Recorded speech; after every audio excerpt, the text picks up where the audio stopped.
দৈনিক মানবজমিনের পাঠক এবং দর্শকদের জানাচ্ছি আসসালামু আলাইকুম। মিরপুর শেরেবাংলা স্টেডিয়াম থেকে আমরা সবশেষ বিশ্বকাপের যে আপডেটটি সেটি জানাতে এসেছি। কিছুক্ষণ আগে বাংলাদেশ ক্রিকেট বোর্ডের মিডিয়া কমিটির চেয়ারম্যান জানিয়েছেন যে তাদের সাথে আইসিসির একটা আলোচনা হয়েছে। আইসিসিকে তারা জানিয়েছে তারা ভারত খেলতে যাবেন এবং বিকল্প ভেন্যু যেই প্রস্তাবনা সেই প্রস্তাবনা তারা জানিয়েছে এবং তাদেরকে আইসিসি জানিয়েছে তারা এটা আইসিসিকে অবহিত করবে এবং তারপর সিদ্ধান্ত জানানো হবে। তবে তার আগে আছে অনেক আলোচনা। বিভিন্ন মাধ্যম থেকে বিভিন্ন গণমাধ্যমে খবর এসেছে বাংলাদেশকে 21 জানুয়ারি পর্যন্ত একটি সময় বেঁধে দেওয়া হয়েছে আইসিসির পক্ষ থেকে।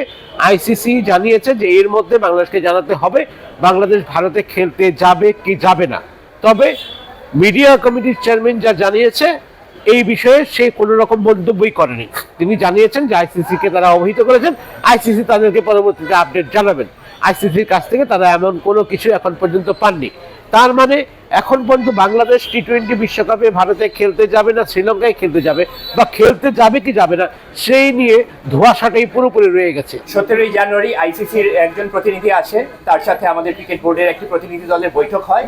সেখানে আমাদের বিশ্বকাপের পার্টিসিপেশনের জন্য আমাদের যে ভেন্যুর ব্যাপারে ইনফরমেশনটা আমরা বলে দিই যে ঠিক আছে আমরা যে ভেন্যুতে খেলতে অপারগ এবং অল্টারনেট ভেন্যুর জন্য আমরা রিকোয়েস্ট করি। তাদের প্রতিনিধির সাথে আমাদের বিস্তারিত আলোচনা হয়।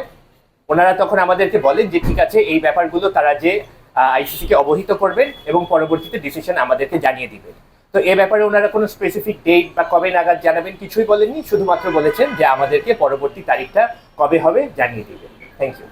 বিসিবির পক্ষ থেকে কোনো স্টেটমেন্ট আসছে না, আইসিসির পক্ষ থেকে স্টেটমেন্ট আসছে না, যে কারণে বাড়ছে গুজবের ডালপালাও।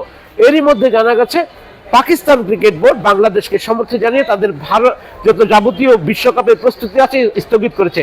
তারও সত্যতার কোনো স্টেটমেন্ট পাকিস্তান ক্রিকেট বোর্ড থেকে সরাসরি এখনো পাওয়া যায়নি। তার মানে হচ্ছে বাংলাদেশের গোটা বিশ্বকাপ জুড়ে বিশ্বকাপ খেলতে যাবে কি যাবে না সেটি যদি ধোঁয়াশা সেটি রয়েই গেছে। আজকে পর্যন্ত সেটি উন্মুক্ত হয়নি, ক্লিয়ার হয়নি। মিরপুর স্টেডিয়াম থেকে Ishtiaq Parvez, senior sports reporter, দৈনিক মানবজমিন।